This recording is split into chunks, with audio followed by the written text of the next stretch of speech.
One of the biggest lies that we've been told about love is that you'll find it when you're least expecting it. You'll find it when you're not looking. And I don't know anything that you find in the world when you're not looking in that direction. I think you gotta have a dream. The School of Greatness. Really? Yeah. Please welcome Lewis Howes. What do you think are the biggest lies that hold people back from finding love and keeping them single? What do you think that is? That's such a good question. And there's so many, but one of the ones that stands out to me is one of the biggest lies that we've been told about love is that you'll find it when you're least expecting it. You'll find it when you're not looking. And I don't know anything that you find in the world when you're not looking in that direction. You can't find your keys if you're not looking for them. You can't find your phone if you're not looking for it. You can't find your passport. Like all the things we lose on a daily, weekly, monthly basis, you don't just find it when you least expect it. And I think we apply that to love because there's a romanticism to it. It's kind of like, oh, I want that mystery of like, we just bumped into each other and I wasn't ready and I wasn't prepared and it happened. And by the way, if that happened to you, that's beautiful. Like that's awesome. I love that for you. And I'm not saying it doesn't happen, but I think that lie keeps people single because it stops people from making effort. Effort working on themselves, effort working on finding the right person, effort on creating love. And I think the reason why that lie keeps people single the most, and I was talking about this with a friend just yesterday, we were talking about the idea of how you don't stop loving when you move in. You don't stop loving when you get married. You don't stop loving when you've been together for 10 years and you're celebrating an anniversary. It takes constant effort. So now we're saying, oh, well, it's not going to take effort to find love, which means we're training ourselves to think it's not going to take effort to stay in love. And I think that's an unhealthy idea. That's an interesting perspective. And give me some feedback on this because I want to dive into that a little more. I think it's all about the context of it because when I met Martha, I was like, I don't want a relationship. I was saying to myself, I'm not looking for a relationship. But it didn't mean I wasn't open. Correct. Right? I was open to finding the right relationship. Yeah. And I think it was like when you're ready and clear that you don't want the wrong relationships anymore, and you're working on yourself and you're finding yourself, you're developing yourself, then it's clearer the right person when you see them, right? Yes. When you're approaching them, when you're out in the world and taking action, you're going to attract a healthier version of the person you want to be with. Yeah, and that's also, you bumped into someone, but you built love out of it. Of course. So you didn't find love when you weren't looking for it. You found a person, but you still had to build love actively. 100%. And I think that's what I want to discourage the idea that it doesn't take effort, that love doesn't take action, that love doesn't need intention, that love doesn't need working on yourself. I want to discourage that idea because I think the idea that it perpetuates is love is going to find you fully formed, fully thought about, perfect, and you don't have to do anything. Right. And I think when you have that mindset about anything in life, whether it's love, success, happiness, joy, purpose, greatness, there's nothing else in the world that works that way. So why are we going to, and maybe that's unpopular opinion, and maybe everyone in the comment section is going to be really mad at me, but I'm just saying that finding love takes effort, keeping love takes effort. Both of them take effort. Yeah. And you talk about these 4 stages of preparing for love. Yeah. What are the stages? Because I think a lot of people romanticize about you're going to meet someone, you're going to fall in love, and you're just going to know right away. Yeah. And it's going to be perfect, and you're going to, go off into the sunset. What are these 4 stages that we should be very mindful and conscious of to set us up for greater relationship success? Yeah, so I want everyone to visualize that life is like a school of love. Like imagine the world, planet Earth, has been designed in order to help you learn how to love. Approach life in that way. And when you approach life in that way, you realize that there's 4 different classrooms, or there's 4 stages and phases that help you learn different lessons about how to love properly. Yep. And so the 4 stages are preparing for love, practicing love, protecting love, and perfecting love. And what I like about this is we usually like to jump from liking someone to loving someone, but these 4 stages give you the most important middle part, which is learning to love someone. And so I like to break things down into steps and stages because it stops it from being this big abstract idea and this fluffy, woo-woo, kooky feeling to actually being like, well, where am I on this journey? What step am I at? What am I going to have to learn at this stage? Right. And I think when you approach it that way, it just gives you more confidence and self-assurance. And the stages were mapped out based on the Vedas. So the Vedas break down these 4 stages and they talk about how we have to learn different lessons at each classroom. Preparing for love, practicing love, protecting it, and perfecting it. Correct. I'm curious, do you think it's harder to learn how to love someone else or how to learn how to love yourself? Great question. So I believe that if you've gone through, and first of all, I want to say these 4 stages are not like you finish one and then you start the other. They're always integrated. Like you're always going to be in a couple of places. I find that if you're doing the work to learn to love yourself, that process and that skill helps you learn to love someone else. Let me give an example. Like if I'm learning to love myself, it means I have to get to know my dark side. It means I have to get to know my flaws. It means I have to get to know parts of myself that make me feel uncomfortable. Now, if I recognize that I have all of that in me, now when I meet someone else, I'm not surprised when they have it in them because I've already seen it in myself. And I think often if we think, oh, like I'm going to meet someone and they're not going to have any issues or they're not going to have any challenges, it's partly because we haven't necessarily worked through our own. And so I think if your trauma is more visible to you, if your pain and your stress of the past is more visible to you, you're actually better at being compassionate to someone else's because you can see it's something that connects us. So it's when we're afraid of our darkness or our traumas or pains or, sides of us that we don't enjoy, what happens when we're afraid of it within us or we're afraid of it in others? When we're afraid of it in us, we're surprised when we see it in someone else because we haven't sat with compassion with ourselves. Because if we're constantly judging ourselves and berating ourselves and hating ourselves for some of the challenges or traumas that we have, maybe some things we did that we're ashamed of or we feel guilt and embarrassment around, now if you haven't worked through that, you're going to make that person feel guilty and embarrassed for what they've done because you haven't learned the skill of building space, of dealing with yourself, with empathy, with understanding, with compassion. So a really great example is this, that if you've taught yourself how to play a sport, you can now watch someone else play sport and help them become better at it and understand the challenges they have.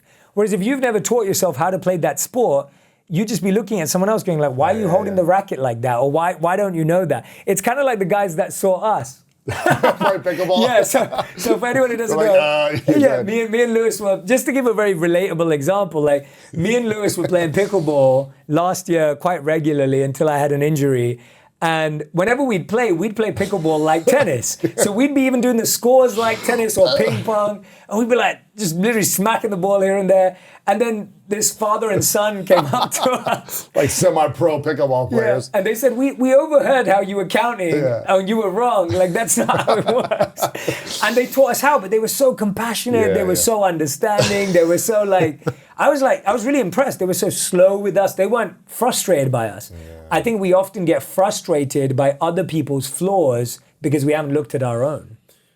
Okay, this is a question that's a deeper question. I don't know if you talk about this stuff. And whenever Jay's on the show, I like to ask him personal stuff. Yeah. So when was the last time you felt intense shame about something you had done in your past? And maybe it was before monk life or whatever, but when was the last time you felt intense shame? And what was the process in having compassion for yourself to overcome that so you didn't live in that darkness? Yeah. I think my biggest thing that I probably feel like shame around is I feel that I often, in my teens, did nice things for women because I wanted them to validate me. So I did nice dates and organized amazing experiences, not necessarily because of how I felt about them, but because they would say, Jay, you're awesome, you're amazing, like you're incredible. And in my teens, I was so self-conscious, and I wanted to hear that so badly. And by the way, that links to me being bullied at school for being overweight and being Indian at 10 years old and 11 years old, all the way up until 14, when my life transformed externally.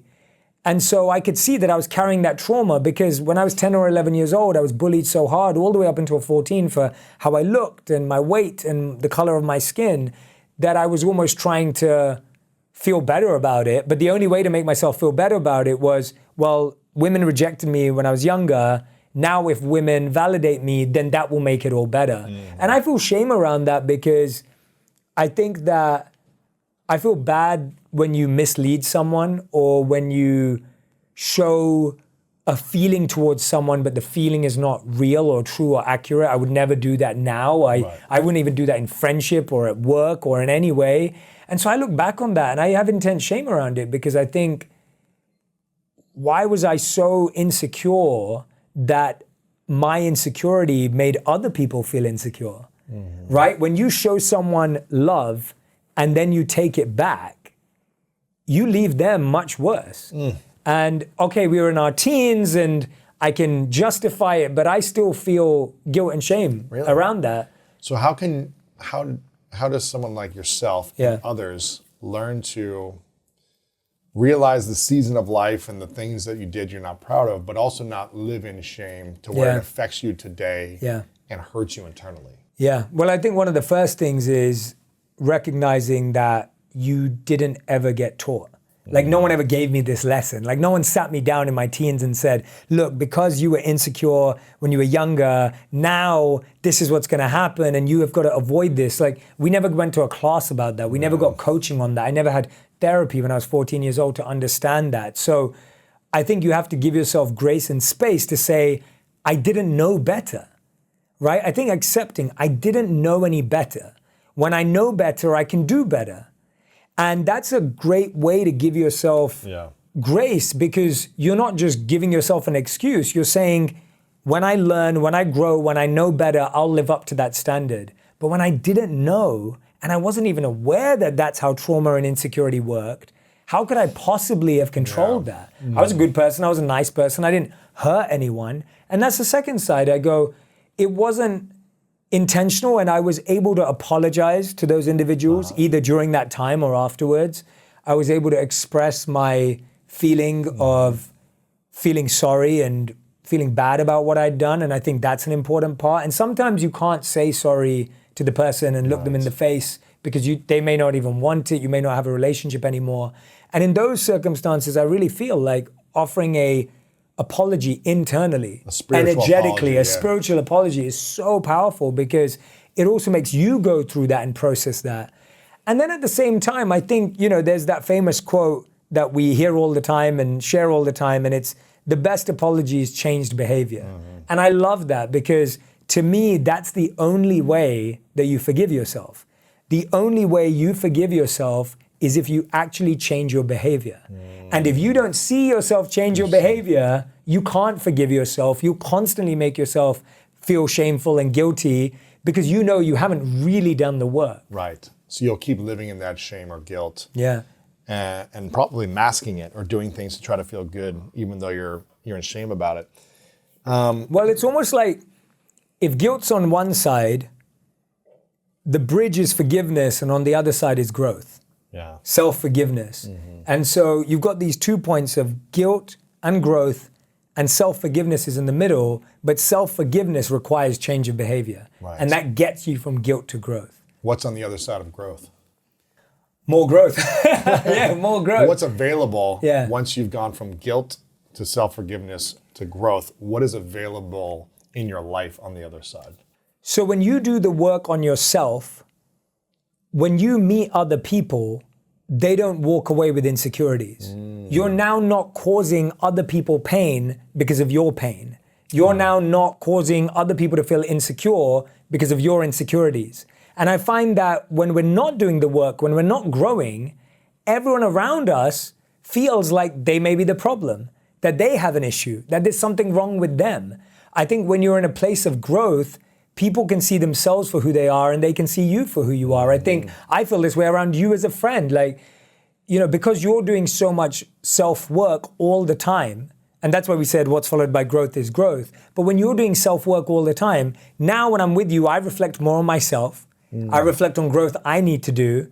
And at the same time, I'm not guessing whether Lewis likes me or not, or whether Lewis has an issue with me or not, because you're doing the work. So your pain is not overspilling onto me, right? Your insecurities are not being projected onto me. Right. So I think you actually create a really safe space for the people you love to flourish and grow and blossom around you when you're doing work. Sure. What's the space that is available for you on the other side of growth? Like, what's the place you're growing into right now, whether it be relationship or career or health? Where do you see yourself, or internally, where do you see yourself growing to the next level?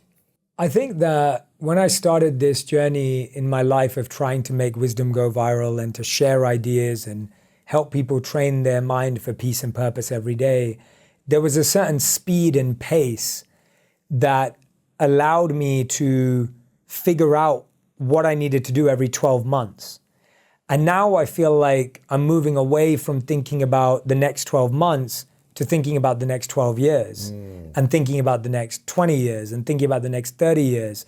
And so I feel like I'm at an evolution and growth in my own life where a change of pace will be what I'm looking for, because I found that up until now, I felt like I had to do lots of little things all the time to be able to establish what I'm doing today. And now I realize it's actually going to take fewer, bigger things that you can only get to if you've done the step before. Right. But now I realize that that's what it's going to take. And so... And what about the, you've been studying this for the last few years and teaching deeper insights on love, practicing it, writing about it, speaking about it on stage, in podcasts, things like that. Where do you see yourself growing in love with friends, family, your marriage, and with yourself moving forward after this work? Yeah. So what I found was, as I was doing this work, I realized that often the blocks to love are not because you don't have the deep intention to love people, but it's that you are putting yourself under so much stress and pressure that you're too agitated and irritated to be present and actually share love. So I saw this study that talked about how you think you don't wake up early the next morning even though you wanted to because you're bad at waking up early. But the truth is, it's because you're actually experiencing stress. And when you're experiencing stress, you can't implement a new habit.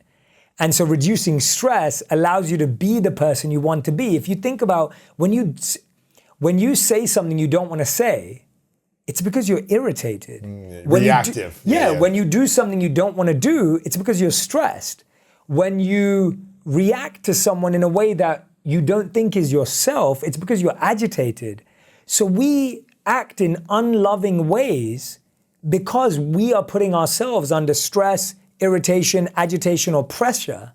And so for me, what I've realized that if I want to be my best loving self and be present with each and every person and be conscious of that energy, I have to learn to not put myself under so much stress that I can't be present. Right. So that's been a big lesson of love, that you can't love while you're putting yourself under stress or pressure in any way. And it goes back to your kind of theme about peace and purpose every day. I don't think you can fully give your authentic heart without being peace. Yes. Without being in a state of peace. And I understand life happens and stresses happen, but creating a baseline going back to peace so you can be present. Yeah. But when we're not in peace, when we're stressed, you're in scarcity mode. You're in fight or flight. You're not present with your friends or family, your loved ones, or just acquaintances. You're reactive. Totally. And people don't feel loved when you're not present. Yes, exactly. When you're not looking them in the eyes or just listening to them and being in a good state of being when you're around them.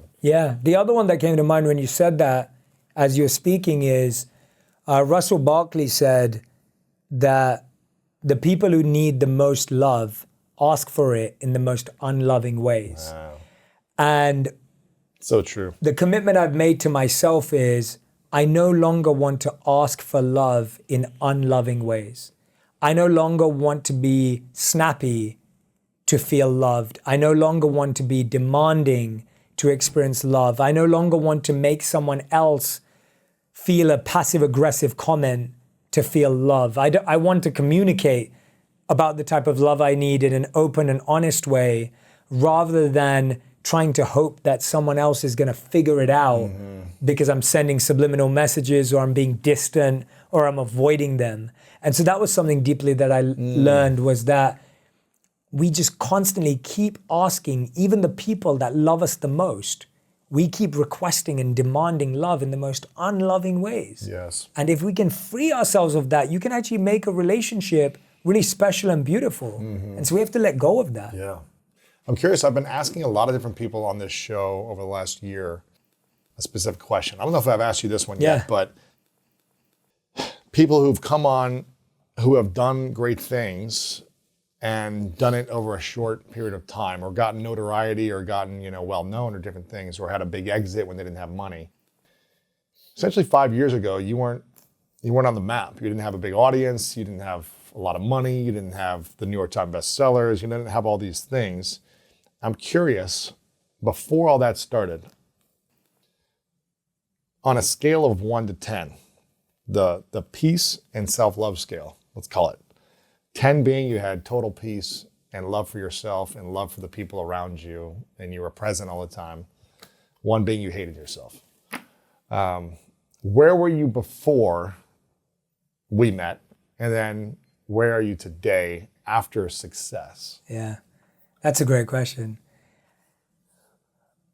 I'd have to say that I was probably at a 7 or 8 before, to be honest, because even though my work's been noticed publicly in the last 5 years or 6 years, there was a whole 10 to 11 years before that where I literally did this for whoever showed up. 5 people. Literally. So like when I was 18, and of course in my first book, I tell the story of how I met monks. I had a society at university called Think Out Loud. And what it was a community where I would put out flyers and posters myself, and whoever wanted to come from my university would attend. And it was called Think Out Loud. I would dissect a movie based on philosophy, psychology, and spirituality. So I would take a movie like Inception and I would break it down. I'd take a movie like Notebook and break it down. I'd take a movie like The Butterfly Effect, Good Will Hunting. Like I'd take these incredible movies and I would do these sessions. They'd be absolutely free. And I did it for the first year and 5 to 10 people came. Second year, maybe 25 people came. Third year, there were sometimes where 100 people were in the room. And I was just doing it because I loved it. Then I became a monk. When I came back, I did the same thing in the corporate world. I had an event in London called Conscious Living. It was on a Friday night. Literally 5 to 10 people would show up once a month, but it would make me so happy to spend hours with them afterwards. I would literally do a session. I'd serve everyone food because we'd always sit down to break bread. And then we'd sit down for 2-3 hours and I would just answer people's questions and sit with them. And I didn't have any followers. I didn't have any platforms. I didn't have any audience, but I loved it. And so I was already living the dream, in my opinion, because I was getting to do what I love on top of having a day job. And to me, that felt realistic. When I look at my happiness and joy now, scale of 1 to 10, and I'd say, to be honest, there's days when it's a 9 and there's days when it's a 5. Really? Yeah, it oscillates, and it's because... Why is that? Well, I think it's because I've taken on so much more now to think about, to be in charge of, to lead. You have other people that you're responsible for. You have teams of all of these people that rely on you to do what you do best and take care of them and connect, and they're trying to help you out and build with you. And so the responsibility scale level is so much higher now. And so it's not that I don't feel peaceful in my purpose, but it's that you do deal with daily stress, daily challenges, daily pressure in a way that I didn't before because it was just about me. This is so fascinating because pretty much everyone I ask says something similar. No way. Where this, like, they were peaceful, they loved them, they had more confidence before. It's not saying more confidence, but on the scale of like inner peace and self-love and fulfillment, it was like almost less on every scale because of the weight, the pressure, just so much more going on and needing to navigate a lot more going on in life as Yeah. opposed to more of a simple, peaceful life. But one thing I've understood though with that point is that the reason why that translate is that discomfort is where you grow. That's it. And that's what I realized. Can't stay comfortable. You can't. And so I find that a lot of my life today, I often say to people, like, I think 75% of my working week is in my discomfort zone. And so I really crave comfort in my relationships. I crave comfort on my Peace at weekends. home, I want to relax. Exactly. Yeah. I have great relationships with you, of course, and we have a good group of friends, and I have a good relationship with my wife, and like, so I rely on my personal relationships to have some comfort and some stability as I take on discomfort in my service and purpose. And so I think that makes sense. And so I think you also just get better at understanding what growth looks like and what you need. I think if I just sat and lived that life forever, I don't think it would have stabilized. I don't think I would have stayed at a 7 or an 8. Yeah. That would have probably come down as well, True. but for different reasons. Right. And so the reason that now it comes down are actually positive, healthy reasons, or can be managed in a healthy way. Yes. Before the interview continues, if you feel like you're not living your most authentic life, not leaning into your purpose, and not living the life that your future self would be extremely proud of, I've written a new book called The Greatness Mindset, and I think you're gonna love this. Through powerful stories, science-backed strategies, and step-by-step guidance, The Greatness Mindset will help you overcome all the different challenges in your life to design the life of your dreams and then turn it into your reality. Make sure to click the link below in the description to get your copy today. Okay, let's get back to this video. Is there ever a time now where you feel like you don't love yourself? Where you have moments of like self-hatred or beat up or lack of self-love? I think I believe that self-love is something that should always stay, but self-inquiry or questioning should remain. And I think that's that healthy balance of saying, I will always love myself because beyond this body, beyond this mind, I'm consciousness, I'm eternal, I'm full of bliss, and I'm full of knowledge at a consciousness level.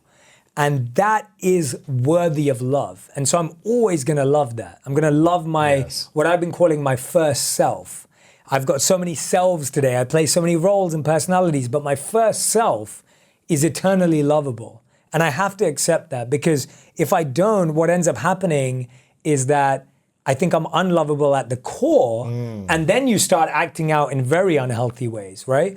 So I believe I'm always lovable, but I believe I'm not free of self-inquiry and self-questioning. Sure. So are there days when I doubt myself? Yes, because I think doubt can be healthy. Are there days when I question my intention and motivation? Yes, but to me that's healthy. If I didn't question my intention and motivation, I think that would be unhealthy, because I'd basically be saying I'm perfect and everything's okay.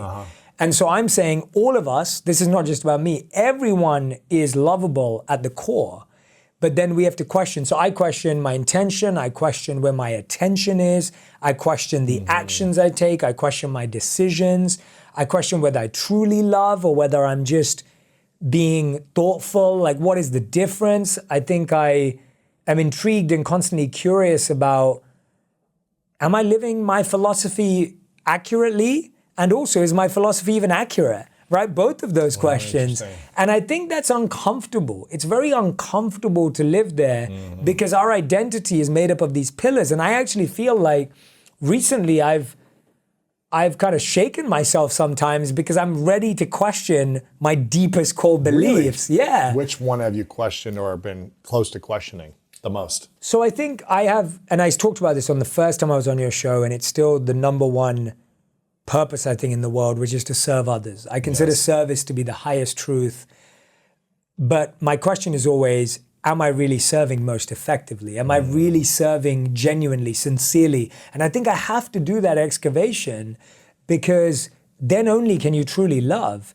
And so I would sit down and check that. I'm like, okay, if I really want to serve people, what is the best thing I can do with my time? If I really want to make an impact on these people, what do they really need? What do they truly need? And so constantly trying to think about, almost like a company has to think about their customer first. To me, when you're trying to serve, you have to think about humanity first.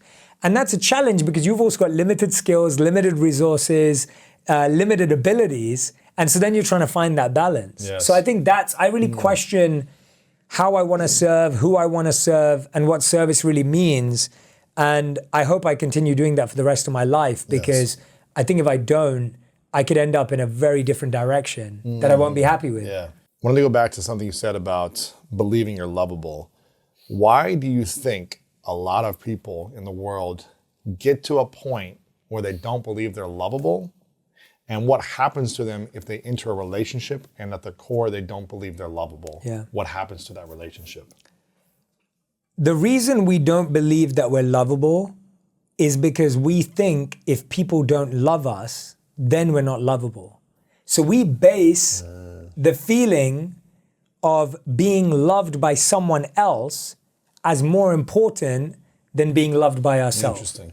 And so we're waiting. We're saying, if Lewis loves me, then I will allow myself to feel I'm lovable. And if they leave me, then I'm not lovable. Exactly. Interesting. Exactly. And so all of our decision on being lovable is based on other people, which, as we both know, is highly risky, because people are going to change their mind, people are going to come and go, people are going to feel differently on a daily, monthly, weekly, yearly basis. You can't base your decision to be lovable on how much love you receive. Right. And so I think that you have to decide that you're lovable by knowing all that you have to offer, not all of that being noted by other people. So you're not lovable because 100 people love you or 1,000 people love you.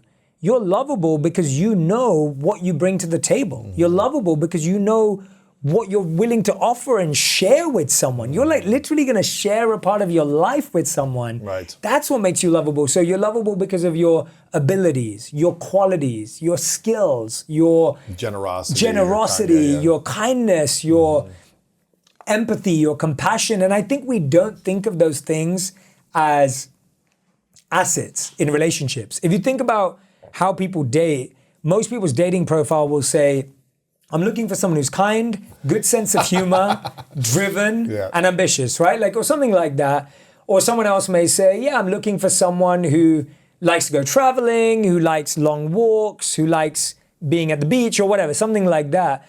But those are not our assets in a relationship. Like, no one ever says, like, I'm looking for someone who's generous, kind, magnanimous, thoughtful, emotive, understanding. Like, you never say, but that's what we're really looking for. And so I think we devalue the parts of ourselves that are the most lovable because we value the things society tells us to value. Why do you think we focus so much on connecting with people based on likes and interests, shared like likes and interests in the world, versus emotional stability and healthy inner qualities? Yeah. Why don't, because that at the end of the day will determine whether a relationship is going to work or not in a lot of ways. Yeah. How you energetically can communicate and react and respond to each other. How you explode or don't explode. Like, it's these ability to communicate effectively with peace and harmony. And the likes and interests, yes, you're going to want to have shared experiences. You're both enjoying these activities. But why is it like I like hiking and travel and dogs versus I like inner peace and conscious conversations and mutual respect? Yeah. You know what I mean? I love it, Lewis. Yeah, I love it. But it's true because it's a great point. Well, she likes to hike and he likes to swim. And so we do all these cool activities. But when there's a disturbance or expectations that aren't met and there's not a mutual conscious agreement, then he's avoidant, she's reactive, we're explosive, we can't communicate and fight, like you talk about in the book, how to fight in a healthy way. Yeah. And instead, we should be coming to the table with, hey, this is how I like to communicate. Yeah. This is my love language. Who cares about hiking if we can't communicate? Totally.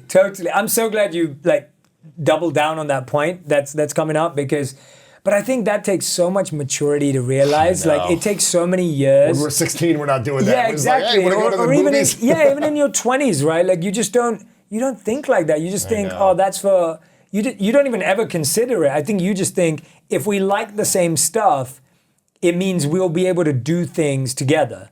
And we think that basically about love, that, if we like the same movies, we like the same travel, we like the same workouts, then we're going to agree on everything. And I think that's what it is. We like sushi. Yeah, exactly. We like exactly the same food. And I think that's what it is. We think that if we agree on our likes and dislikes, we're going to agree on the bigger issues. On money, sex, kids, family, all these things. All the bigger stuff, which actually, what we've realized through our own relationships, it's very rare that you're going to fully agree on your exact viewpoints towards something, but you can agree on how you communicate and deal with things. 100%. And that's the value that we have to have the same. The value you have to have the same is not this, I want it to be sunny, or I want to live in the cold, or I love sushi, or I love Italian food. Like, those are not the things that make or break a relationship. But that is what we market ourselves as, and that's the ads we look at of other people.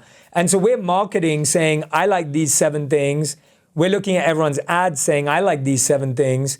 And to me, what I discovered was just, when I look at me and Radhi, we're very different people when it comes to likes and dislikes. And even your love languages are a little bit different. Our love languages are completely different, right? Radhi's love language is quality time and words of affirmation. And my love languages are words of affirmation and gifts. Like, those are mine. So we have one in similar. But at the same time, the other likes and dislikes are, Radhi loves working out. I only work out if it's sport. I love sports. I can play sports all day. Radhi is far more like connected to nature and like an outdoors person, which I can be as well, but I'd rather be reading books for 12 hours on the couch. If I had the choice on the couch. And so we have so many differences in who we are. We also have some similarities. We have the same taste in furniture and interior design and that kind of stuff. So we have some similarities, but what I find is that the parts that make our relationship good are the fact that we both have this memory where when we wake up in the morning, we erase what happened yesterday and it's a new day and our relationship starts again. You don't hold on to it. We don't hold on to it. Now, we both have that. That's pretty good. And it's so helpful and useful in a relationship. It's kind of like Men in Black every day. Like, literally, that's exactly what it feels like. And she has that too. And so, but that impacts our relationship way more than the fact that we have the same taste in interior design. Exactly. Like, that doesn't make the difference. Man, what is this thing that you would go back before you got engaged to Radhi? Yeah. If you could talk about a few things differently. Oh, that's a great question. That you would do that would, again, you have an amazing marriage and relationship. I see you guys all the time, but that you think, oh, this could have helped us have more peace and harmony, and just having the courage to talk about these things and really get clear, not just assume that it's going to be a certain way, but if I just would have said these few things and gotten an agreement, then it would have been a lot easier. Yeah. Well, I think some of the things we did up front was we had a lot of big discussions about the big things in life. Money, kids, where we want to live, what kind of lives we want, how we're going to use our time, what our energy is going to be like during the week. We talked about things like me saying I'm committed to my purpose and Radhi saying I'm committed to my family. We talked about all of the big stuff. So that was very good. But one thing we didn't do as well till later on, and I see you doing it now, which is genius, is the agreements and the principles that help you make decisions on a daily, weekly basis. So it took us a lot longer to start forming agreements with things like, okay, well, if you're gonna go out this week, make sure you let me know so I can plan something else for myself. I'm not around waiting for you. So I'm not around waiting for you or expecting to spend time with you. Things like, okay, well, if we're going to be on our phones, let's set a rule about which parts of the home and which times we should do that versus when we'd like to be fully present with each other. So these took a lot longer to come. And I think if they were made earlier, it would have saved us time and energy, because now you don't have to go through these uncomfortable conversations later on. Yeah, or like minor resentments for a day or whatever. Totally. Even though you guys forget every morning, but you still repeat the pattern. You repeat the pattern, exactly. And you so let go of it, but you repeat the pattern. Exactly. And so I think that coming up with those agreements and principles, which I know are so important in your relationship. We literally sat at dinner the other day and we were going back and forth with what are our agreements and things.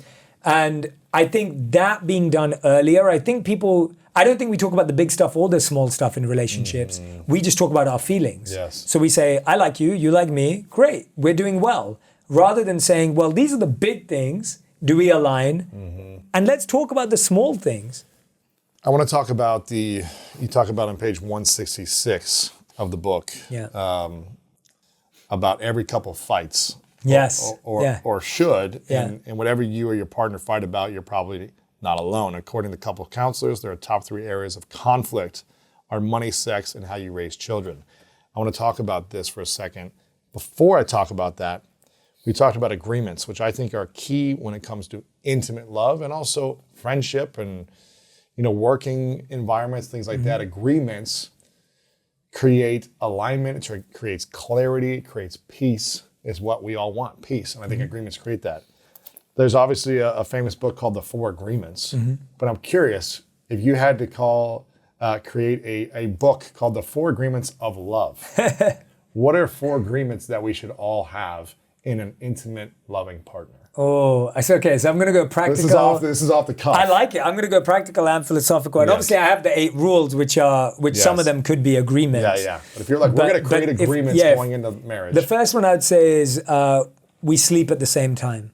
I think that's a huge one. If you're living together, we go to sleep at the same time. So many studies show that when partners are in rhythm with each other, in sync with each other, our heartbeats sync, our breathing syncs. And if you have a healthy relationship, that can be really supportive to your connection. And couples who sleep together get to have important conversations. Right. They get to connect. They get to not feel or wonder, well, where's my partner? What are they up to? What are they doing? Now, of course, this has the caveat of there's at least twice a week, or when I'm traveling, when me and Radhi don't sleep at the same time, and that's okay. I may be at an event, she may be getting an early night, but it's kind of like, what's your rhythm, right? So that would be the first agreement. Make sure you sleep together. And I'd add to that one, make sure you sleep at the same time, and make sure you eat one meal together every day. Have one meal that's shared. The second agreement I'm going to make is when our partner wants our attention, we are completely available and undistracted. That we put our phones away, that we stop doing what you're doing when your partner requests that they need your undivided attention. Hey, can you be present for me for a moment? Correct. And it has to be both ways. There has to be a request, and then there has to be the response. I think the challenge today is that there's no request. We just want our partner to react in that way. And then when our partner doesn't, we say, well, couldn't you tell I really wanted to talk to you? And it's like, well, I couldn't tell because I was looking at my phone. And me and Radhi talked about this a lot, which was this idea of, hey, I'm on my phone a lot for work. I'm on my phone a lot with everything that we're doing. And I want to be present with you, but I need to know you need tell me 100% of my presence. Clearly tell me. Clearly tell me. Is it 100%, 50%, or 5%? Because sometimes you just want to say, are you taking your lunch with you? I'm like, yeah, I'll take it with me. Right. That's a 5% presence. But then sometimes it's like, I had a tough day. I want to talk to you about it. That's 100% presence. Yeah, that's good. So use that. That would be... I like that. And use that as defining how much presence you want from your partner. Okay, that's number 2. Number 3. Talk more about your issues with your partner or with a therapist than with other random people. Oh, that's so good. So I think that most people talk more about their partner to their friends than they do to their partner or a therapist who's qualified to help.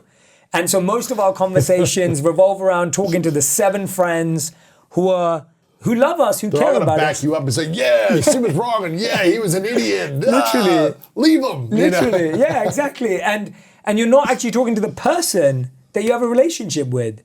And I find that interesting that some couples can go weeks without talking to each other, but they're talking to their friends about each other every day. And resenting each other, and ruminating over complaining it, about each other, criticizing, comparing.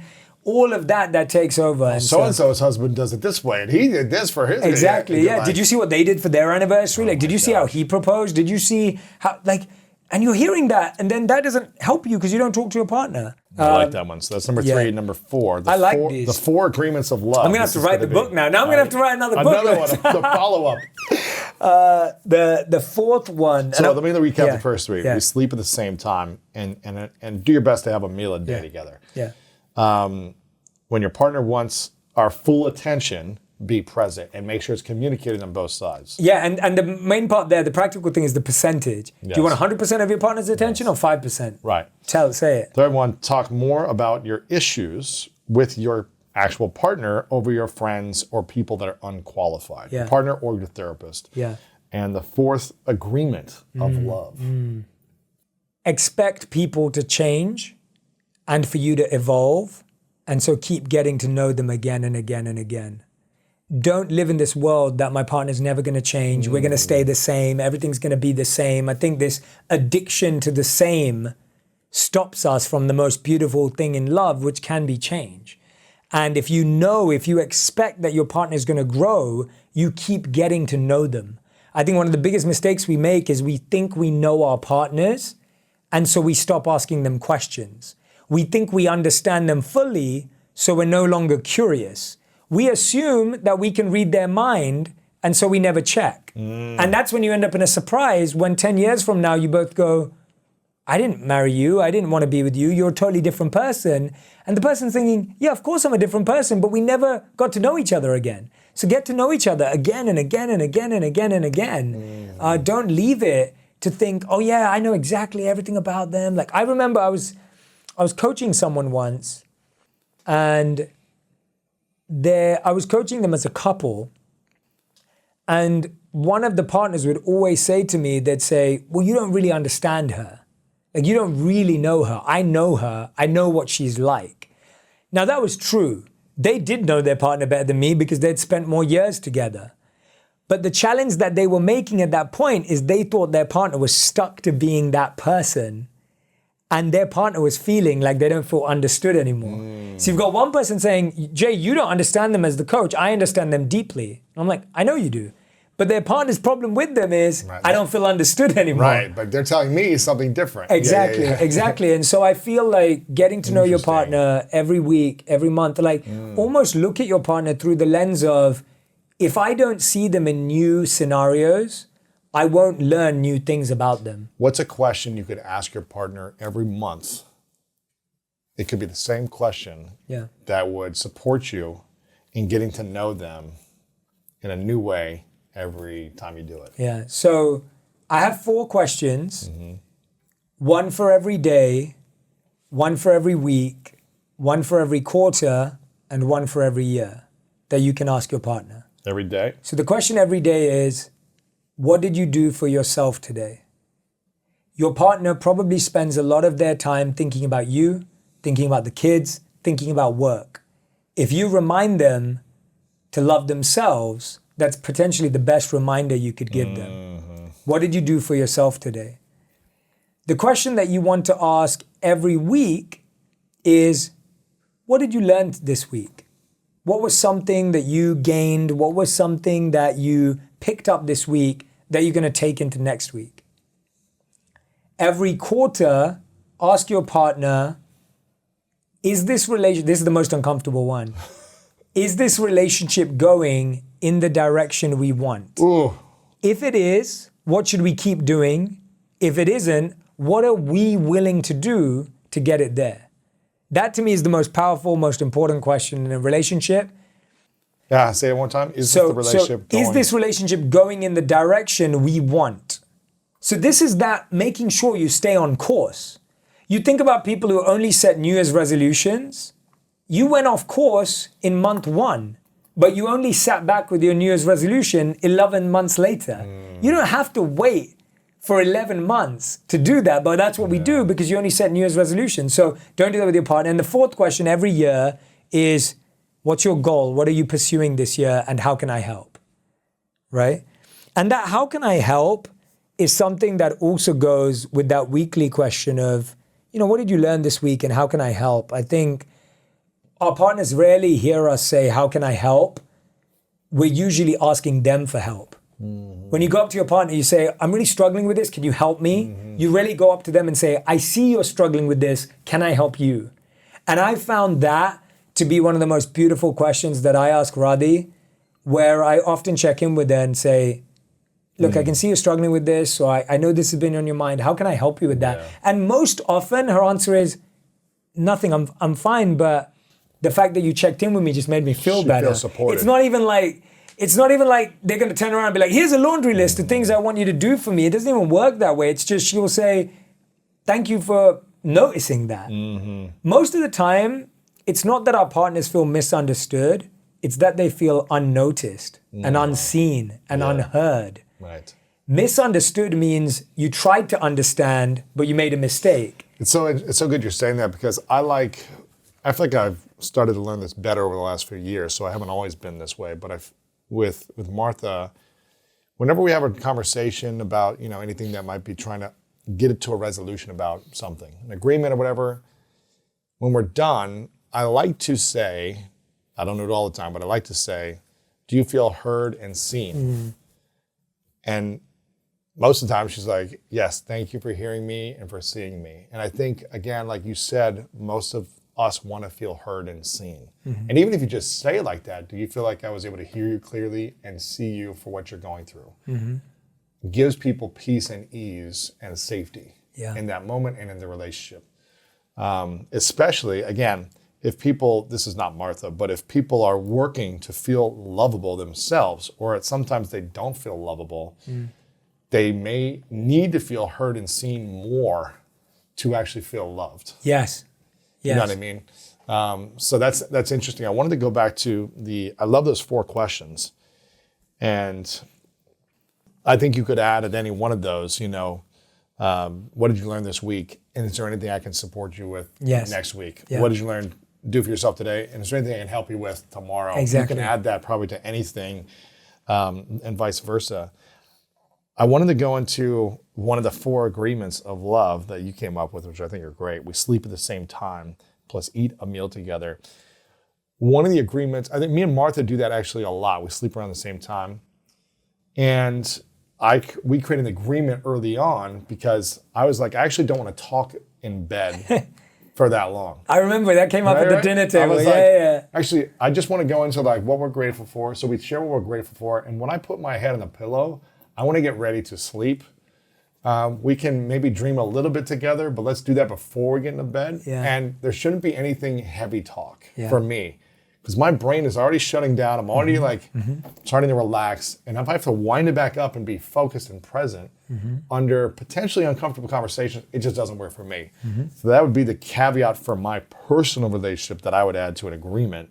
Go to sleep together and then don't have hard conversations at midnight. I would agree. When I say sleep at the same time, it's more about the rhythm and the ritual of it. Yeah, like you're both brushing your teeth, Yeah, of course. you're getting into bed. I agree. I think having deep, heavy discussions in the bed is not ideal. Like it's not for that. That's not the right space. And like you're saying, that if you truly want to be present and of right mind for a tough conversation, chances are when you're getting into bed, that you're at your lowest form of tolerance and kindness and everything. Compassion and all these things. You're exhausted, yeah. Okay, I think I have 2 final questions. Yeah. Before I get to them, I want people to get the book, 8 Rules of Love, how to find it, how to keep it, how to let it go. Make sure you get a copy. Get a copy for your friend, your partner, your family who's struggling in relationships, or people that want to just keep them growing by being more curious.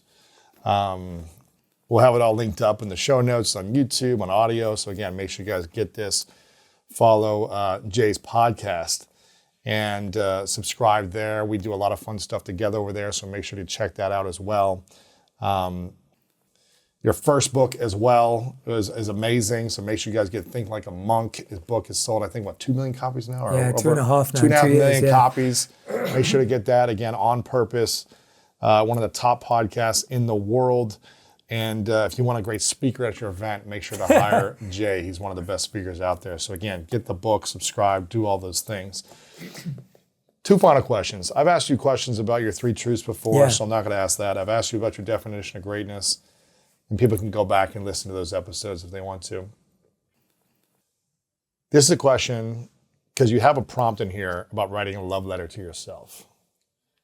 So if you had to give a love letter or a love audio note to your younger self, the part of yourself, the time when you felt the most shame. You don't have to say what was happening, but the time when you felt the most shame. What would that audio note be to younger Jay of that season of life? A love letter to him. Don't try to fall in love like they do in the movies. Don't try and fall in love like they do in the songs. Don't try to fall in love in some big, romantic, Hollywood, idyllic way, ask yourself,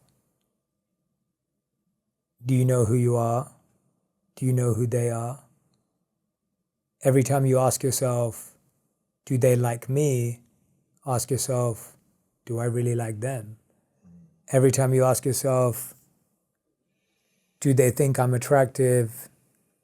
Ask yourself, am I working on myself? Every time you think, do they want me? Will they take care of me? Ask yourself, how can I better take care of myself? And so everything you want from someone else, give it to yourself first. Mm-hmm. That's what I'd say. Yeah, that's a good love letter. It's a good love note.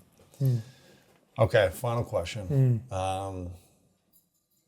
So imagine, this goes back to our Matthew McConaughey scenario. Oh, yeah. Imagine your 90-year-old self Yeah.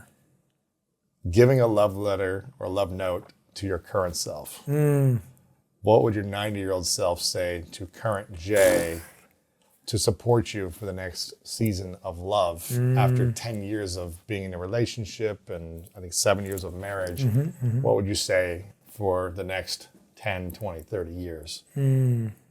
After it's all said and done, the love you have for humanity and the love you have to serve and to use your purpose in helping other people, that's the only thing that will stand the test of time. And that your life will be measured not by awards or trophies or numbers, but by how deeply you helped people love themselves. And I think that's a really interesting nuance that we're often focused on how much we love people, but if you really love someone, you can make them fall in love with themselves. And so I would measure myself not by how much I loved, but by how much I was able to help people love themselves. Because that would be proof that I really love them. 8 rules of love. Jay Shetty. Love you, brother. Appreciate it, man. Best interview, man. If you got value from that, then go ahead and stick around for more coming up right now. How does someone who is living in a sense of scarcity, because there are people living in scarcity where they're unable to pay their bills, they're unable to provide food for their kids, they're single moms, they're stressed. They're stressed, they're overwhelmed. It's hard to get into a sense of abundance when you're in scarcity and stress. So how does someone find purpose in chaos when they can't even get out of the thinking because they're just trying to survive? Yeah. So, beautiful question. My biggest answer is, first of all, I empathize with anyone who's been in that situation, I can't ever say I've been in that situation in the same way, but I've experienced similar things. You've seen a feeling in your life. Yeah, in my own way. And I've seen my mum go through stuff like that. I know that my mum worked really hard to raise me and my sister while working, while running around. And I've seen my mum be that incredible powerhouse of a person. And the main thing I would say is, what you can do right now is find meaning in what you do. Make what you do meaningful, passionate, and purposeful. You don't need to suddenly look to become an entrepreneur or start a side hustle or find some more time. Find meaning. And the way you find meaning, as you genuinely stop, press pause for a second, and go, what am I living for? Like, what am I living for right now? And if you're living for your child, and if you're living to provide and put food on the table, that is a beautiful thing that we should celebrate more. And sometimes it takes us a moment to stop and celebrate that. And so I would say find meaning, because you can't always find happiness, you can't always find positivity, but you can always find meaning in that position. So I'll give an example. Like, I lost someone really important to me, a mentor, a few days back. I can't be positive about that. You can't be happy about that. Yeah, it's hurtful. You feel sad, you feel lost, but guess what? I can find meaning in it. Because I can make a list of every lesson he taught me and make a plan to try and live every one of those lessons. Wow, that's beautiful. And so if you're in a really tough situation right now, don't look for positivity. Don't look for happiness. Look for meaning. That's a good one. Not trying to get yourself out of pain too quickly, or discomfort or frustration, which I've been guilty of being like, oh, just be positive, or whatever to people, but I think it's like, have your experience, Yes. live your experience, and find meaning as quickly as possible, Yeah. and create a commitment to how you want to use that meaning moving forward. Love I may not be great tomorrow, maybe not next week, next month, but I'm going to use this meaning to serve other people, to continue to do what I love, continue to be great to my friends, my family in the best way possible. And when you start doing those small things with love and Yes. kindness, so much more opens up. It's like Yes. when you can be trusted with the small things and the small moments, you get trusted with more and more and more. And so like it helps to just in that moment, and it's in those painful moments that you realize how powerful you are. We all know that. Like you really recognize it. And what you said was beautiful about not rushing through the pain, because and this example's probably been shared before, but if you have a wound and you've cut yourself, it's like you can't rush the healing. You can't rush it. If you broke your arm, and you've been through so many bodily injuries, you can't rush the process. It's going to take 6 weeks minimum to heal a broken bone. Yeah, Correct. minimum. And you've got to sit through that. It's painful. There's no injections you can take. There's no videos you can watch. There's nothing you can listen to. But our challenge is we try and rush through the pain rather than reflect through the pain. We try to rush the healing process. Try to rush the healing, and you can't rush healing. And healing is meant to be slow because it buys you time. It buys you reflection. It gives you so much space to slow down. to slow down. And that's what your body's calling out for. And this is our emergency. Like, how many times have you heard it where you slow down, and that's when you fall ill? Because guess what? Your body has been trying to tell you to slow down. Yeah. When you feel pain, so I write about it and think like a monk, pain makes you pay attention. Yeah. That's what pain's for. Pain's Notice this. Notice this. Look at me. Notice me. Look at me. It's like a crying baby craving for attention. When a baby's crying, you don't just go, it's crying. You don't just go, oh yeah, we'll just put it in another room and forget about it, right? Like you go to it and you find its needs. Whereas without pain, when something's painful, we're just like, oh yeah, I'll just forget about it. I'll escape from it. I'll do something else. Yeah. You have to go into that pain. I'll numb the pain. I'll numb the pain. With That's alcohol or whatever. Yeah, 100%. That's usually our response is, what can I do to numb this? Work more, have sex more, drink more, Whatever. drugs more, whatever it is. Rather than let me actually become alert. And guess what? The pain just gets higher and higher and higher and higher, because unfortunately, until it really hurts, we don't stop. Or you need more and more to numb it with. So true. And so you go to the extremes of life, right? So true. Now, what's been the most painful thing you've had to experience since, because I know leaving the monkhood was painful for you, because this was a mission of yours that you wanted to have for your whole life, and I think you were there for 3.5 years. So what's been the most painful thing, I guess, in the last 6 or 7 years since that time that you've had to reflect back on, take notice of, pay attention to, and reevaluate? That's a great question. I think for me it was in 2016, I moved out to New York. So just let me paint a picture of 2016. I moved 3 jobs.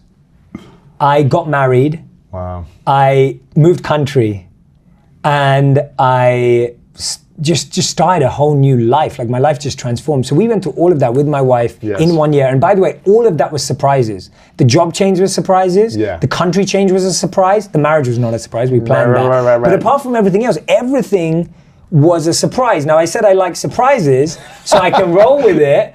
But my point is, that's a lot of transition in a year. So much transition. And I felt the burden of being in a new city where we had no family, we had no friends.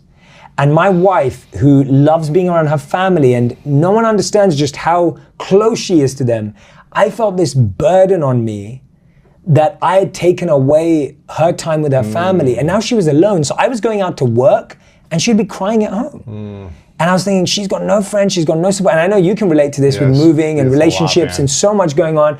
And so it's like, I'm dealing with that. And guess what? 6 months later, I have to leave and move on and work on a new career to build everything myself. And then I'm 4 months away from being broke.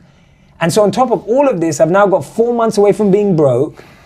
I've got enough money saved for 4 months to pay for rent and groceries, and that's it. In New York City, and that's it. And guess what? Even on top of that, I've got 30 days before my visa runs out and I'm kicked out of the country. So I can't even live here anymore. So not only have I just got married, moved job 3 times, changed career again, had to move into an apartment, 4 months of being broke, and I might get kicked out in 30 days, and my renewal for my visa costs $15,000. Oh. So that's gonna eat into those 4 months. I have probably never been under that much emotional, physical, and mental pressure in my life. Like genuinely, I felt it.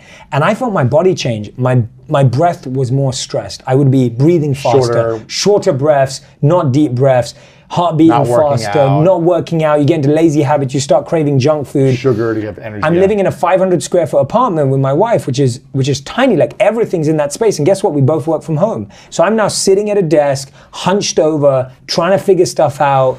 She's trying to cook in the same room. Like I'm trying to, just trying to figure out what to do. And I remember the next morning sending like 100 emails to people and just being like, this is who I am, this is what I can do, how can we serve?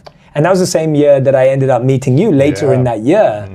And the beginning 3 months of that journey were so stressful. Like they were so stressful because I was like, what if I have to move back to London?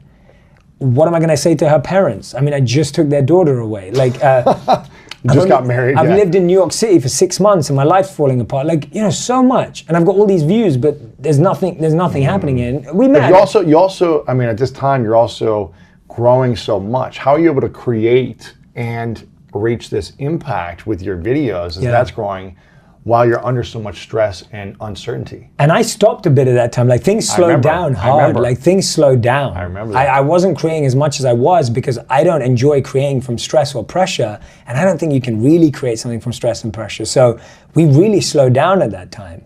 And when I was creating from a place of recognizing that I could share what I had learned and what I had grown in so far. So anything I was sharing was like, this is what I've learned so far. So that was the biggest pain that I've been through in the last 7 years, for sure. And all I can say is that I remember coming home to my wife knowing that this was gonna be the truth. And I came home and I said to her, I guarantee you, this is gonna be the best thing that ever happened to us. What, the pain? The pain. I said that to her the night I came home, and she gave out for that. I literally came home, I looked her in the eyes and go, this is the scenario. And I just want you to know that I guarantee to you, this is the best thing that's ever gonna happen to us. And I said to her, and this is a monk statement that we used to repeat, I said to her, I'm just not gonna judge the moment. Don't judge the moment, because what we do is we try to label moments as good or bad. And when you label a moment as bad, it now does not have the opportunity to become good. I'll give an example. If I go, I don't like this book's bad, right? And I love this book. But if I say that, guess what? I will never pick it up and recognize the value that's inside of it because you've labeled it. And we label stuff, like we label, oh, that restaurant's bad. But when you label a moment, person's bad, that person's bad. Now you can't learn from that person. Oh, a great one. That's a really good one. As soon as you start labeling people or anything as good or bad, you limit it. You stop it from being something else. And here's the truth.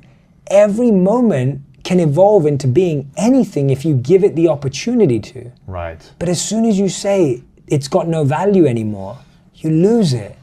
And so for me, I had to say to myself, don't judge the moment. And I'd keep repeating that to myself. Don't judge where you're at. Don't judge what's happening. Yeah, don't judge it as negative. Don't just start saying it's negative. Because guess what? We've all been in positions where a gift turned into a curse and a curse turned into a gift. That's true. Right? We've also where our been dreams came true and it ended up not being what we wanted. Exactly. And it fell apart and it led us into our dreams. Totally. Why is it that so many people that win the lottery go broke? Yeah. Gifts can turn into curses too. True. But because we label them as the best moment in our life or the worst moment in our life. Whereas when you approach things through neutrality and just what you have on the table, you can be like, okay, what am I gonna do next? Before we continue this video, make sure to subscribe below and turn on the notification bell right now so you don't miss out on these great videos every single day. That's why the greatest quarterbacks are neutral energy. They'll get a little excited, they'll get a little fist pump in there every now and then, but they're not hyped every play and they're not negative every play. They have this calm, they see the field, you drop a pass and it's like a little bit, let's go.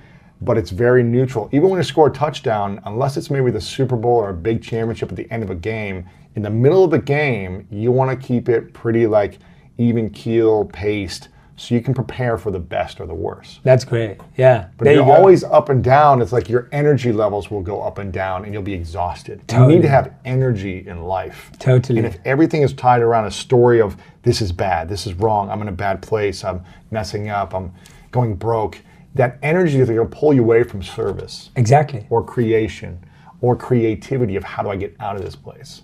So I think it's really powerful. I love that. And I used to have a coach, and I think a lot of coaches use this, or at least he used to say to us, he would be like, if you lose, cry for a day. And if you celebrate, If you win, celebrate for a day. Yeah, that's it, and then man. move on the And next move day. Get on. back to training. Don't let it run. Don't live in the past Don't too live in the much. past. And what we do is when we lose, we cry for a month. And when we win, we just move on. Yeah. Which means that our negative experiences hold us back and weigh us down more than our positive experiences. true. So we're actually allowing, because we don't immerse ourselves in winning and growth, we only submerge ourselves in negative experiences. Yeah, we need to celebrate also. We try to celebrate. I've been, that's been part of my life as well, is like moving on too quick. And now Dude, we me try to too. like, let's go to lunch or dinner and really like appreciate this moment and celebrate this moment. Even have a dinner with some friends and family. Totally. Otherwise, what are we working so hard for? 100%. And we almost feel like we can't do that because that makes us complacent. Right. But that's my point. It's never good enough. Exactly. But if you win, celebrate for a day. If you lose, cry for a day, move on. Simple. And you've learned so many lessons over your years. As a monk, you learned a ton of lessons, moving to, getting married, moving into a new country, building companies, launching products and books, and you've had ups and downs. What's been the biggest lesson in the last 12 months for you? Because you've created so much in the last 12 months. You've done so many things. What's been the biggest lesson for you in your life? Oh, that's a big question. I think I'd have to say that and I was saying it to a friend on the phone this morning when I was on the way to you, and I was just sharing it with him because he was having a moment in recognizing this.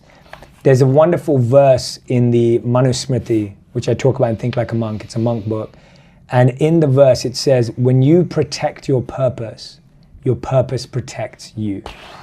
Now, I want to unpack that. What I mean by that is your purpose is like a rare jewel and a rare gemstone.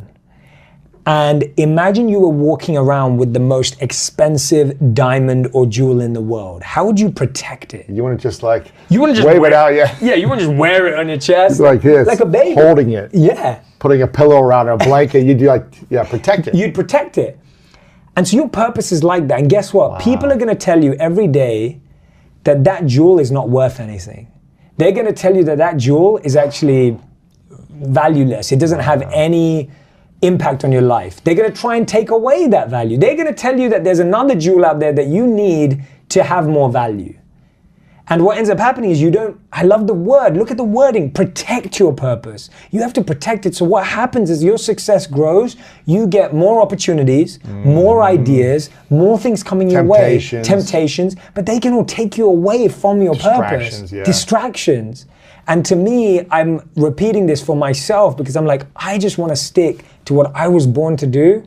And I'm so grateful that I get to do it. I'm so happy I get to do it. And I want to keep protecting it. I don't want to get lost in the waves. You don't want to just get chucked in the waves of the ocean and just get lost and just not know where you're going. So for me, when you protect your purpose protects you. So that's been your biggest lesson? That's my biggest lesson. Why? Do you feel like your purpose has been maybe distracted in some ways? I don't think it has, but I'm saying it so it doesn't. Like You're reminding yourself. Yeah, I'm reminding myself. Like I'm preaching to myself right now. It's especially like, being in Hollywood and the temptation of all these Yeah. opportunities out here. Totally, and I think for me it's a bigger lesson also because it gives me more faith. So I always encourage, and this is actually this is why it's my biggest lesson. I encourage so many people that I coach, so many people that I mentor, obviously everyone in my community and audience and everything, to go and follow that, go and live that purpose.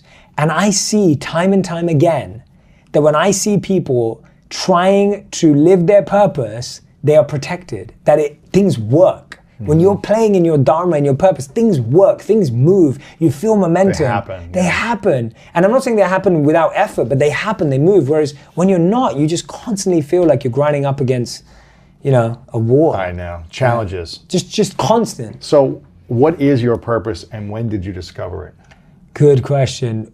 What is my purpose is simple. It's always has been not since the beginning because I discovered it afterwards. My purpose is making wisdom go viral. And I've stuck with that and I've kept it that way because to me, and there's more to it, making wisdom go viral through entertainment, I would say is my purpose because I believe that is something that is uniquely my goal, impact, and service. Yeah. And the beautiful thing is I'm not limited to a platform. So that can be books, it can be podcasts, it can be TV shows, it can be movies. It's not limited. And this I learned by reading. I was reading after, and this was after my video started to get seen. This wasn't before I did it. It wasn't like I sat down and I wrote this fancy tagline. I was reading Salim Ismail's book called Exponential Organizations.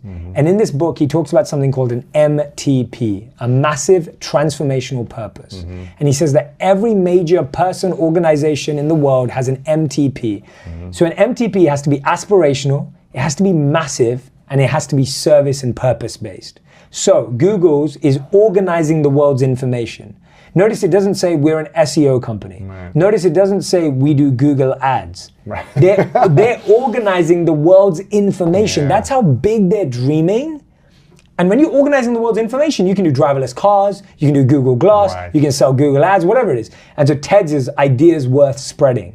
That's what they are. That's what they're about. So Jay Shetty is making wisdom go viral. Yeah. That's what I'm dedicated to. So when did you discover it? Because it wasn't when you were 10. It wasn't when you were 21 in college. I'd say I was 30, probably 2-3 years ago. So I'm 32 now. So I'd say like 2-3 years ago is when I discovered it. 30 years old is when you discovered your purpose. Correct. So what was your purpose before that? My purpose before that was finding my purpose. Like it's Right. like that process of just like, my purpose before that was 14 years. So I've been online for 4 years. I've spent 10 years offline talking about the same stuff, sharing the same messages in talks, in universities, in small seminars, in coaching and mentoring. Like I've been doing the same thing for 14 years. But I didn't realize it was my purpose until very recently.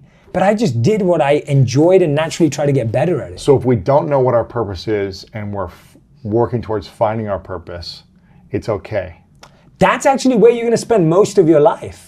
Discovering what your purpose Totally, is. and that's the best bit. Because I think a lot of people are like, well, I don't know what my purpose is. Totally, there's so much How pressure. do I find it? The pressure of finding your purpose It's crazy. will stop you from finding your purpose. Right. Literally, the pressure is so heavy. And that's why it's not about finding that. It's just starting with the basics. What am I good at? And I talk about it, and I break down Dharma in here, and I talk about what are your passion, what is your expertise, what is your compassion, because that's really important. What is your compassion for the world? Like, what problem do you want to solve? People will say, there's so many things I could do, there's so many things. I'm like, my question is not what causes you the greatest joy. Sometimes my question is, what causes you the greatest pain? Make that your purpose. Make that your purpose. If you don't know what your joy is, you definitely know what your pain is. What do you not like in the world? What do you not like? And so for me, Go serve that thing. 100%. So for me, the greatest pain I see in the world is people not reaching their potential. I That know.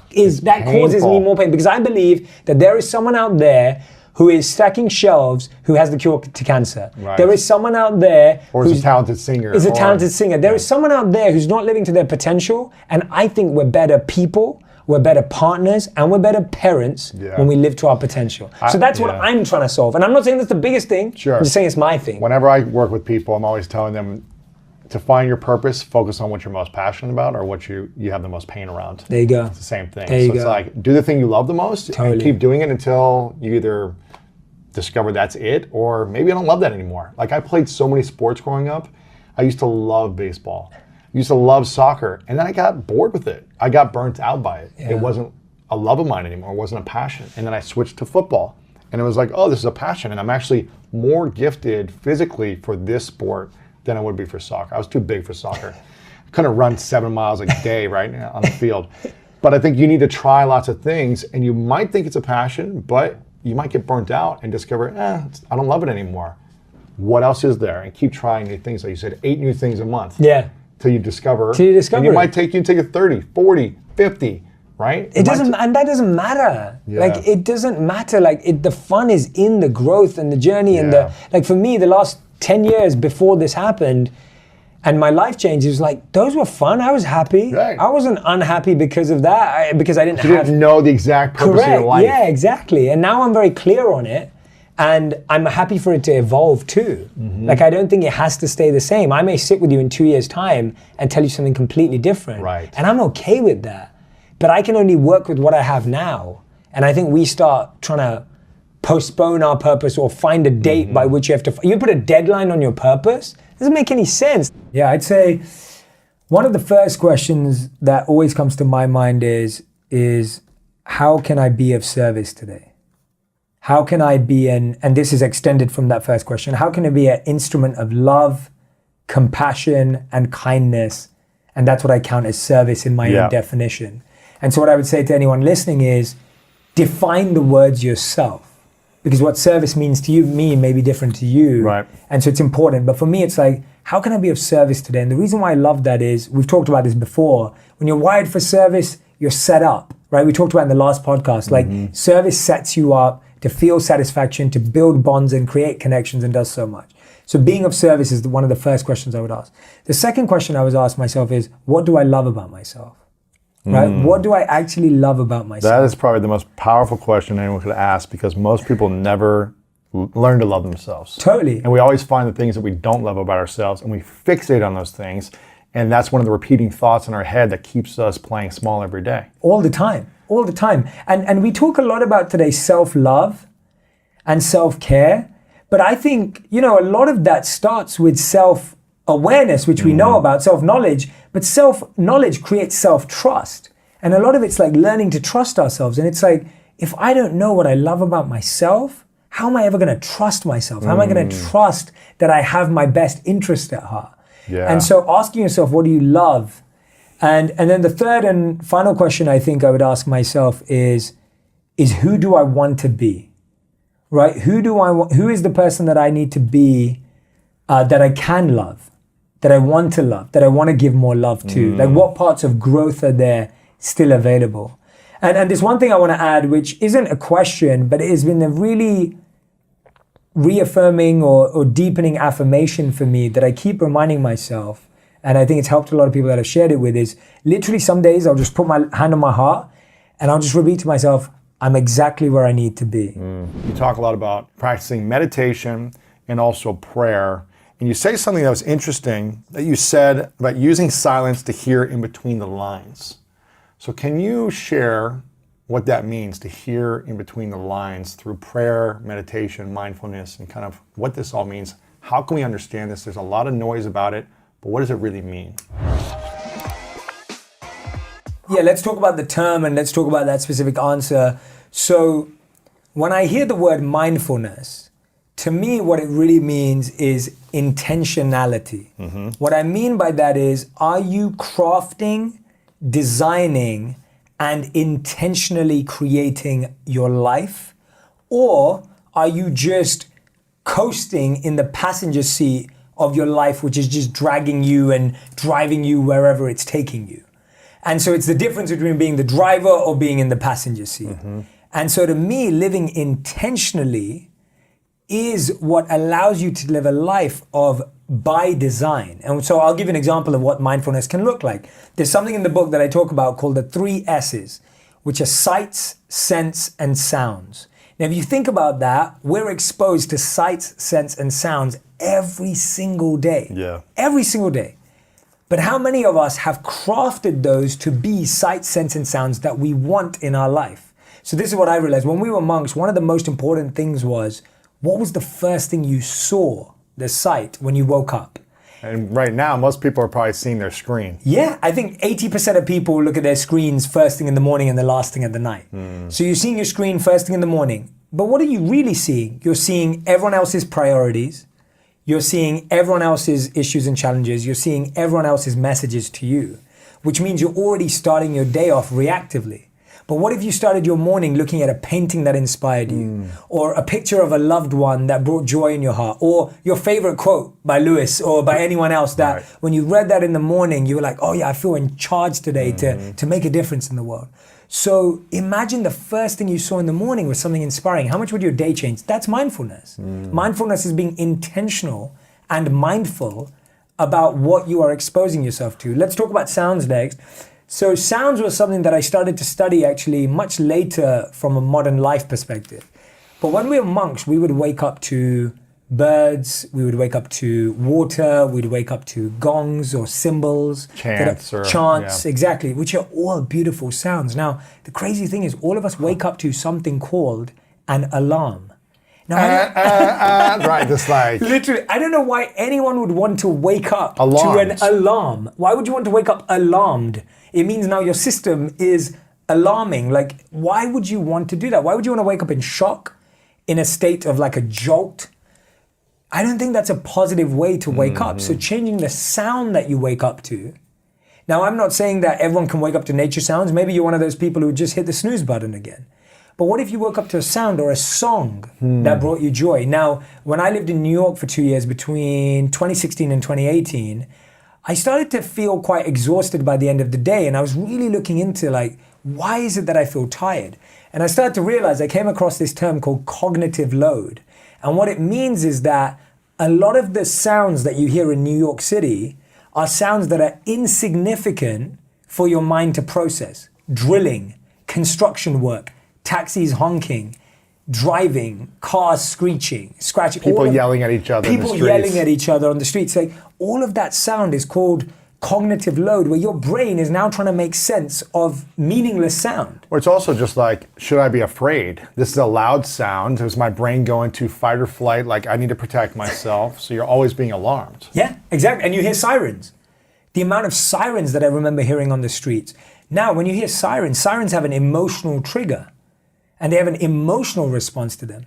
So think about your day. Think about when you come home from work. Well, now you're working from home. Right. What sound do you want to hear when you're working? What sound do you want to hear at the end of the day? When you sound design your life, that's called mindfulness. That's being intentional. Yes. And then finally, scent. Scent is such a powerful sense that we're not even aware. How many of you, when you smell your favorite food, can't already wait to eat it? Like you can almost taste it. Salivating. You're salivating. You can taste it already without, just through scent. Why is it that every time you walk pizza. into... my favorite, I think pizza has one of the best scents. Well, your wife Rowdy's got some amazing food. That was amazing scent. When I walked in the kitchen last week, I was like, this is amazing. That was for you. That was special. That was for you. That was for you. That was a good meal. That was a really good meal. She really appreciated that you love to eat too.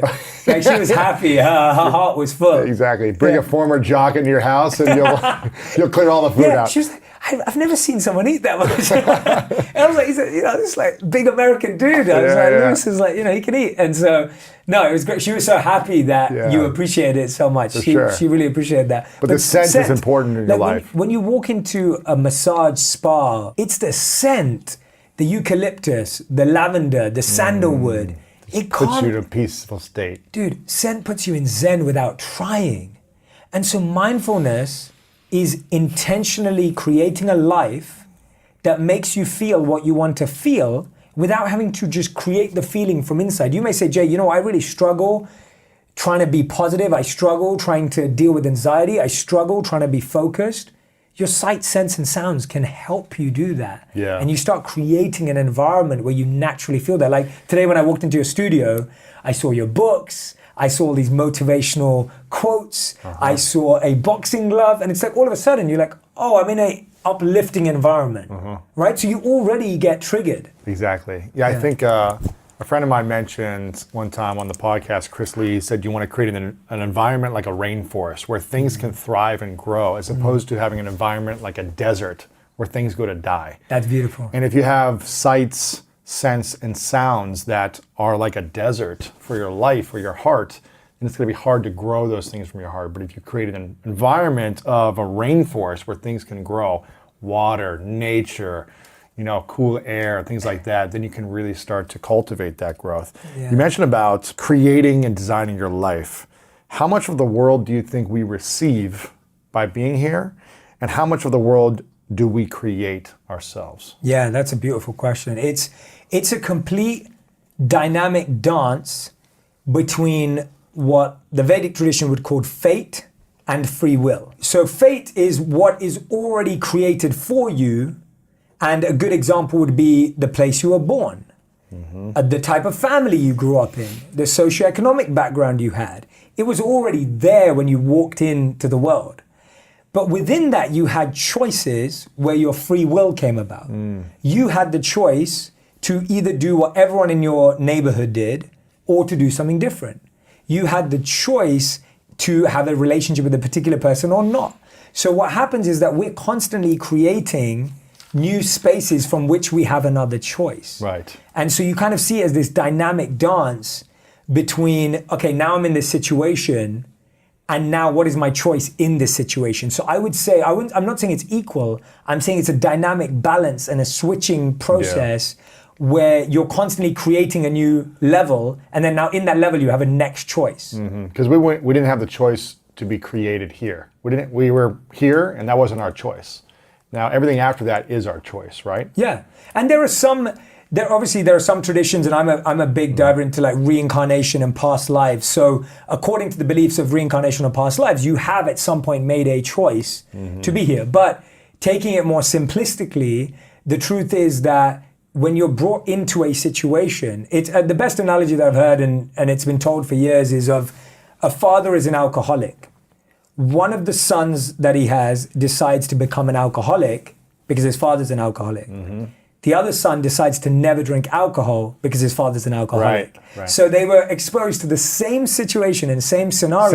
Same environment. But they both made different choices based on their experience. And that's the choice element. That's the element that we should be trying to empower in our lives, because we can constantly say, I'm limited by my environment, or I've been restricted by my environment. And hey, it's true. There are so many of us that have been limited and restricted. But by now you repeating that, you are going to repeat that restriction in your life. How much of a positive environment supports us in our growth or holds us back? There are some people who have the perfect family situation, resources, beautiful backyards and nature, who are lazy. And there are others who have, divorced parents, abusive friends, an environment of a desert. Yeah. And they figure out a way to thrive. Totally. How much importance does our environment play in our overall success? If you look at the examples that you just shared and you really analyzed life, you'd see very little, because you see people craft their own life. So a good example for me is that when I came back from living in the ashram, and there were other people who may have been monks who'd also left the path, and I came back to a not financially successful or supportive family. So my family doesn't have abundant wealth and couldn't necessarily have taken care of me or paid for me forever. And I had to figure out my own life. And that to me was a great sense of impetus and incentive to go and figure it out and learn new skills and network and meet people. And I saw other friends whose parents had like a property portfolio with like 10 properties ready to hand them over. They had a BMW the second that they came out, whatever, from their own life. Yep. Or I even have friends that had all of that and didn't become monks and didn't even find careers. So I've also got friends that I went to school with that today don't even have careers, even though their parents were really well established. Right. Which has, all of these examples have continued me to believe that we truly have influence in more than our environment. Our environment affects us for sure. It plants seeds and weeds into our life, but there is still a choice. And I think even if you feel there isn't a choice, simply by accepting that there is, it means you have a chance to get out of there. And I think that's what... Because if you don't accept that there is, then you're just going to stay stuck. Correct. Like, there've been so many times in my life, and there's a beautiful quote from Edison. I don't think I said this last time, but if I did, it's worth repeating. He said that when you believe you've exhausted all options, remember this, you haven't. And the reason why I love that is your mind continuously feels stuck when it's tried the obvious. And that's why a lot of creativity and focus studies say that the first 10 ideas that come to your mind are never the most interesting. It's when you get into the 11th idea that you start breaking the pattern. And so if someone asks you, what's your best business idea? Your first 10 ideas are probably not that innovative. And so the mind constantly gets stuck on that train. And you've got to keep reminding yourself that there is another door. There could be another pathway. I was thinking about a piece of advice so one of my closest spiritual mentors, who was in London, I knew him since I was probably like 12 and properly went since I was 18. He passed away this year from stage 4 brain cancer. And he'd had brain cancer for about, I think like 4 years now. And so I hadn't really had a real interaction with him for the past few years, because every time I saw him, he wasn't fully functioning in his short-term memory. His long-term memory was there, but his short-term memory wasn't. And I remember speaking to him probably about 7-8 years ago and asking him the question. I said to him, I've got so many ideas. There's so many things I could do. Where do I start? And he said this beautiful thing to me. He said, you know what? Your role should be to open up every door possible. And he said, let the world close the doors you're not meant to walk through and walk through the ones that remain open. And what I realized is most of us are just not opening up enough doors because we think we only have the option of 2 doors. We look at life as binary. 0 and 1, 0 and 1, right? It's just This or A or that, B, yeah. this or that. And I mean, I think you'd say this too about you and every guest you ever had on. I don't think life is ever this or that. It's like this, that, and maybe that, and that. And there's always a gap. Of course. The challenge that people have that I've sensed a lot is the fear of criticism when you go after something that you weren't supposed to do or that people don't think you're supposed to do. Why do so many people fear criticism from peers, family, friends, the media? Why is that such a big fear? And how do we overcome criticism from others? Psychologically, we feel a sense of safety and security when we think people agree with us. Right? That is just psychologically true, that we would rather avoid conflict and sit in a space where we agree, and therefore we have something called confirmation bias and the echo chamber, where we keep surrounding ourselves with thoughts and ideas that are similar and reaffirm our beliefs. Now, I think that you can have that and at the same time entertain ideas that you're not sure about yet. And so one of my favorite examples was MIT did this study where they asked people which person was more creative and innovative. And they showed two charts. One chart was employee A and the other chart was employee B. The chart for employee A, all of the people they knew each other and knew them back. So it was almost like a closed loop. And employee B, they knew lots of people who didn't know each other. And they found that people who have more people in their network who don't know each other are more likely to be creative and productive. Really? Why is that? Because they expose you to opposing ideas and they may counteract how you think. So one of my favorite examples of this is a conversation between Mark Zuckerberg and one of his mentors. So Mark Zuckerberg told this story at the Facebook headquarters a few years back. I wasn't there, I've seen it on video, and I'm sure it's available. And he talks about how when he was struggling with the direction of Facebook in 2009, he approached his mentor. And his mentor happened to be Steve Jobs. Wow. Pretty cool. Wow. Pretty cool. I That's wish. really yeah, cool. It's so cool, man. And so anyway, so Mark Zuckerberg goes to Steve Jobs and he says, I'm struggling with the direction of Facebook. Remember at that time, Facebook was 5 years old. There was no fan pages, I don't think. I don't think there was no creators. I don't think there were fan pages. It was very much used by university students still, at that stage. yeah. Like I think it was mainly like Ivy Leagues. College and kids still, College yeah. kids. And I don't even think it was international in a massive way. Very early days, and now we can't even think of that. But 2009, I mean, you know, you just about had the iPhone and just about had Instagram Crazy, and YouTube. man. So he went up to Steve Jobs and he said, you know, I'm struggling with the direction of Facebook. What do I do? Now, Steve Jobs at that time obviously was already the founder of one of the biggest brands on the planet, and obviously the brand still is. He had access to investors. He had access to business coaches. I'm sure he had access to life coaches. He had access to Health experts and everything. He had access to anything. Like I don't think there was anyone, Scientists, whatever, yeah. scientists, PhDs. I don't think there's anyone in the world who Steve Jobs couldn't have called up at the time. And Steve Jobs said something amazing. He said, you know what, Mark?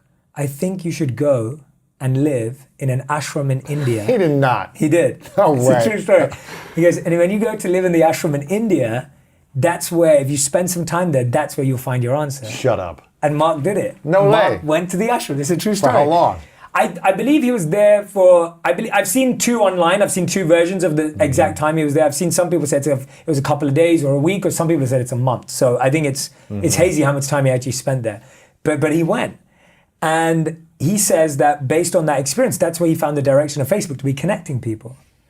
Now, the reason why I love that story is because it's the unobvious, alternative, random connection. And when Harvard did a study of 3,000 executives, they looked at and asked them, what's the number one skill for being a good leader? And a lot of people would say communication. A lot of people would say Vision. vision, Yeah. strategy, humility. And the number one answer that they got from 3,000 executives was the one word, which is called associating. And what that means is the ability to spot patterns where everyone else doesn't see them. And that's the connect, that real leaders can spot patterns and connections in anomalies. So most people will be like, what has an ashram got to do with a tech platform? Right. But that is where you expand your mind to find answers that you never expected.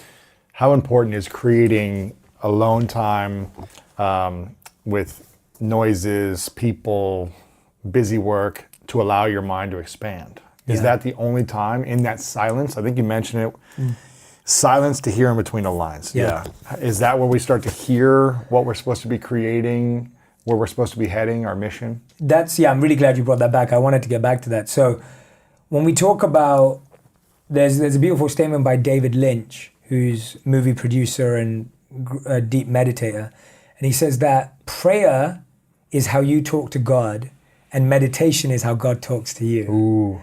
And whether you believe in God or the universe or spirit or divine, whatever it means, the point is that there is a dialogue and a conversation. So prayer is like you're speaking, you're saying, here's what I want. Here's how I feel. Help me, yeah. And meditation is more receiving. Receiving, yeah.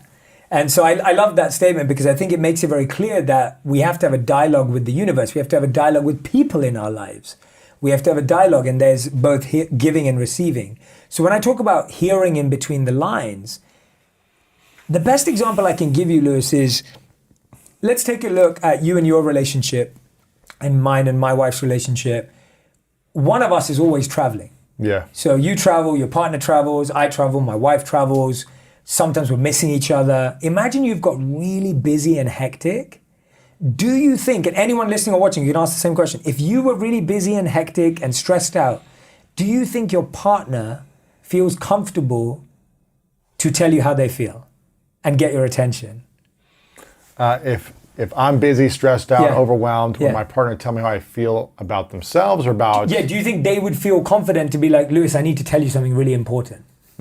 I don't think they would. They wouldn't. Yeah. They really wouldn't, because They don't want to stress you out more. They don't want to stress you out You're more. not present, all these things. Exactly. So exactly that. And so what happens is when you're still, your mind and body actually get to speak to you and give you signals of how they feel. And so when you're still, that's when you notice that ache in your foot that you haven't noticed for a month. Sometimes when you slow down, that's when you get sick, because your body wasn't allowing itself to be sick because you were pushing it to get through stuff. And so just like your partners can't communicate with you until you slow down, your body and mind can't communicate with you until you still. And so there's a beautiful Buddhist teaching that says what movement does for the body, stillness does for the mind. And so when we find that space, stillness, and solitude, you really are able to hear your deepest desires and challenges, your physical pains and areas of growth. It's one of the reasons why when people meditate, they feel sleepy afterwards and they think they're doing it wrong, but actually they're doing it right. Meditation just told you needed more sleep. You need to rest. Yeah, meditation was just a signal. So sometimes when I meditate with people that I'm coaching, It's like pass out. yeah, some of them will be like, "Oh, I'm so sorry. I'm so sorry, Jay. I'm just feeling so tired." And I'm like, "No, Then sleep, then that's, rest." Yeah, that's what Yeah. your body's telling you because you finally listened." And some people are like, "Oh, Jay, I feel so energized." And I'm like, "Yeah, because you allowed yourself to be in line with your body, and now your body's saying that you feel energized, and that's Yeah. great. You've got that energy. Go work out. Go build something." So. Or you've cleared out those negative thoughts, or you've let go of those distractions, or Whatever that it is. resentment, and so you're not feeling this weight, so you feel lighter. Correct. And so that stillness and silence is one of my favorite ways for you to actually build that relationship with hearing your inner voice. Is there too much silence? Like if you say, okay, 5 hours a day, is there a tipping point when you're like, okay, I think you do 2 hours every morning, but a lot of people say, well, I've only got 20 minutes maybe. Yeah. Is 5 hours too much? Is an hour, what is the maximum or minimum or the sweet spot you think for people to be silent every day Yeah. to live a great life? I think 20 minutes is a great starting point. Yeah. Because 20 minutes is significant enough time for your mind to switch off. So we hear that studies showed that we have 60 to 80,000 thoughts a day. And a lot of them are repeating. negative. 80% are negative, and Yeah. I'm guessing a lot of them are repeated. Yeah. And so if you're only going to say, I'm going to do 5 minutes, it just takes 5 minutes to switch off. Like it takes 5 minutes to just overcome that noise. And so I'd say that 20 minutes is a good amount of time. And hey, you're not trying, and I think this is the challenge with meditation and mindfulness, you're not trying to empty your mind. You're just trying to be present with it. When people get into narcissistic relationships or antagonistic or toxic relationships, they don't know what they're dealing with, or they're replicating cycles from earlier in their life, right? Or both. And so what happens is that it's if you pivot too quickly, you don't get a chance to sort of